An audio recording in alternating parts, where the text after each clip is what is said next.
quando eles saem de Babilônia pela liderança de Zorobabel, nascido na Babilônia, e Josué, a primeira coisa que Esdras vai relatar que foi edificado e colocado no seu lugar em Jerusalém, Esdras 3:3. Firmaram o altar sobre as suas bases. E o versículo diz assim: e ainda que estando sob o terror de outros povos, ofereceram holocaustos ao Senhor. Você vê que coisa impressionante esse versículo, irmão? Porque esse versículo de novo fala de algo, humanamente falando, ridículo. Esse povo estava saindo da Babilônia e indo para uma terra do nada, exposta a feras. Isso também o livro de Deuteronômio vai nos dizer, nos ensinar, antes que acontecesse, que aquelas cidades elas foram habitadas por feras. Quando o povo entrou em Canaã, eles tiveram que expulsar inimigos e feras também, e irem habitando naquelas cidades e povoando aquela nação.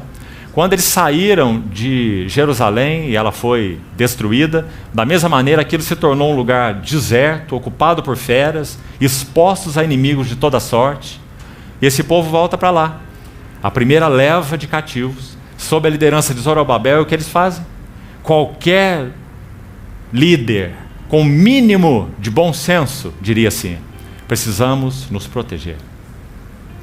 E nós vamos começar essa grande obra aqui, edificando os muros em volta de Jerusalém. Não é essa a lógica militar? Mas não foi isso que eles fizeram. Porque aí não estava em jogo a lógica militar. Um povo que deixou Babilônia e foi para Jerusalém em função de uma única coisa: o nome de Deus, a glória de Deus, a vontade de Deus. O nome de Deus, a glória de Deus e a vontade de Deus estavam em Jerusalém. E aqueles que deixaram Babilônia, deixaram exclusivamente por causa dessa tríade: o nome de Deus, a vontade de Deus e a glória de Deus. Eles saíram voluntariamente. Sair de lá era uma situação de loucura. Eles deixariam tudo isso que nós falamos: prosperidade material e liberdade religiosa. O conceito de sinagogas foi inventado na Babilônia. E eles tinham inclusive sinagogas de associação de classes. Por exemplo, sinagoga de mercadores, sinagoga de pedreiros, sinagoga de ourives, porque era uma ideia puramente humana. Sinagogas de associações de classe. Então eles tinham aplacado a sua consciência religiosa, mas aquele não era o culto segundo o coração de Deus. Então, quando eles deixaram Babilônia, deixaram exclusivamente em função dessa tríade, que sempre anda junta: o nome de Deus, a vontade de Deus e a glória de Deus. E foram para essa cidade nessa condição. E chegando lá, altar sobre as suas bases. E ofereceram holocaustos ao Senhor. Sabe, baseado em qual princípio? O princípio é simples e profundo. Eles entenderam, como povo da aliança, que se a relação deles com Deus no altar estivesse correta, eles não precisariam temer os seus inimigos. Não é um princípio tremendo, irmãos? Nós não precisamos edificar fortalezas ao redor de nós, se nós temos uma relação acertada com o nosso Deus em Cristo Jesus. Eu serei ao redor deles como um muro de fogo. Você se lembra da palavra dos profetas? Então eles colocaram o altar sobre suas bases e continuaram expostos. Irmãos, esse povo até quando caminhava pelo deserto, marchava de uma maneira louca aos olhos do mundo.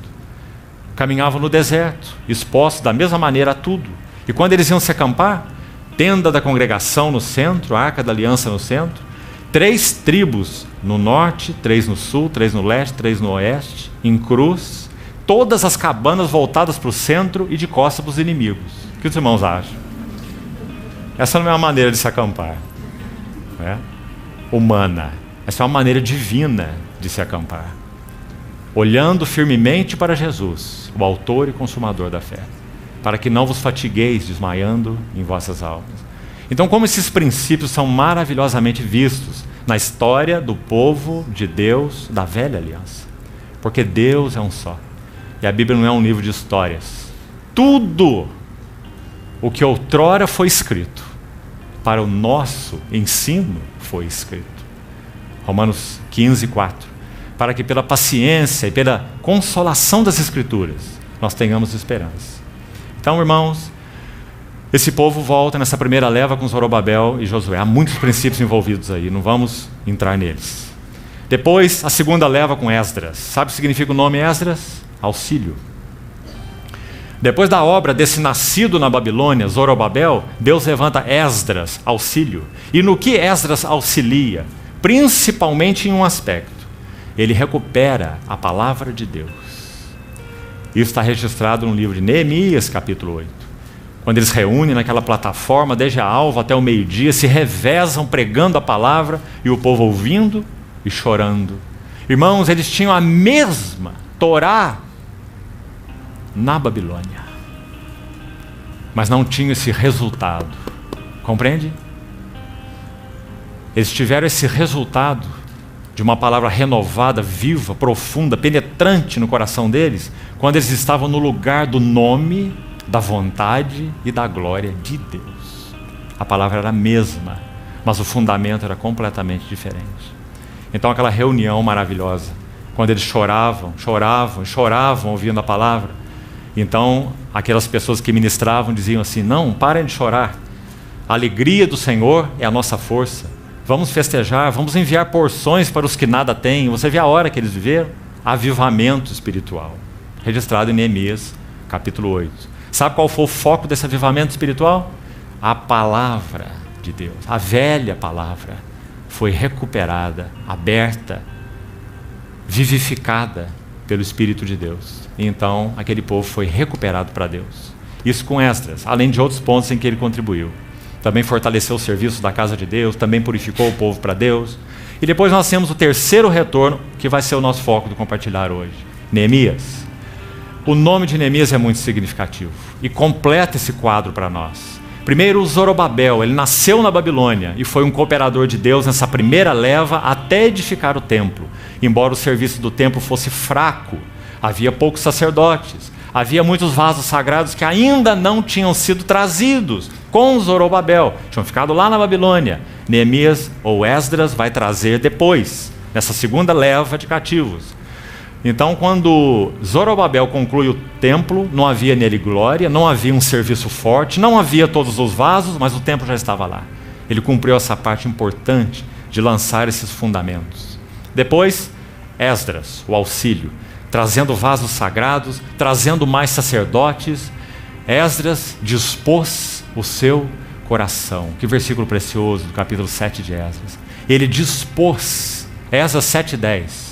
Ele dispôs o seu coração para buscar a lei do Senhor, número 1, para obedecer, número 2, e para ensinar em Israel, número 3. Você vê essa ordem? Quanto isso fala conosco, irmãos, nos dias em que vivemos, dias de degeneração, dias de cativeiro, no sentido mais amplo da palavra. Esdras dispôs o seu coração para primeiro buscar a palavra do Senhor. Não é buscar para os outros, é buscar para si. Porque a próxima atitude é obedecer a palavra. Do contrário, ela é infrutífera. E a terceira atitude é ensinar em Israel os seus estatutos e os seus juízos. Versículo 10. E lá no verso 27, do mesmo capítulo 7 de Esdras, tem uma palavrinha ali, preciosa, que vai resumir o ministério de Esdras. E vai dizer que através de Esdras, a casa de Deus foi ornada. Ornar a casa de Deus. Essa é uma palavra para resumir o ministério de Esdras. Irmãos, quantos Esdras o nosso Senhor deseja levantar nos nossos dias, que dispõe o seu coração para realmente buscar a palavra, que dispõe o seu coração para obedecer a palavra e que também dispõe o seu coração para ensinar a palavra e para serem cooperadores de Deus. Esse foi Esdras. E então, Neemias. Neemias significa: e Jeová se consolou. Que lindo nome. Ele começa com o nascido na Babilônia, o Zorobabel. Ele segue com Esdras, o seu auxílio, e ele termina com o seu consolo, Neemias. E Jeová se consolou. Por que Jeová se consolou? Porque agora os muros da cidade são edificados. E por que Jeová se consolou? Porque, de novo, repetindo, os aspectos mais importantes que tocamos ontem. Jeová encontra na terra uma contraparte dos seus desejos no céu. E esse é Neemias.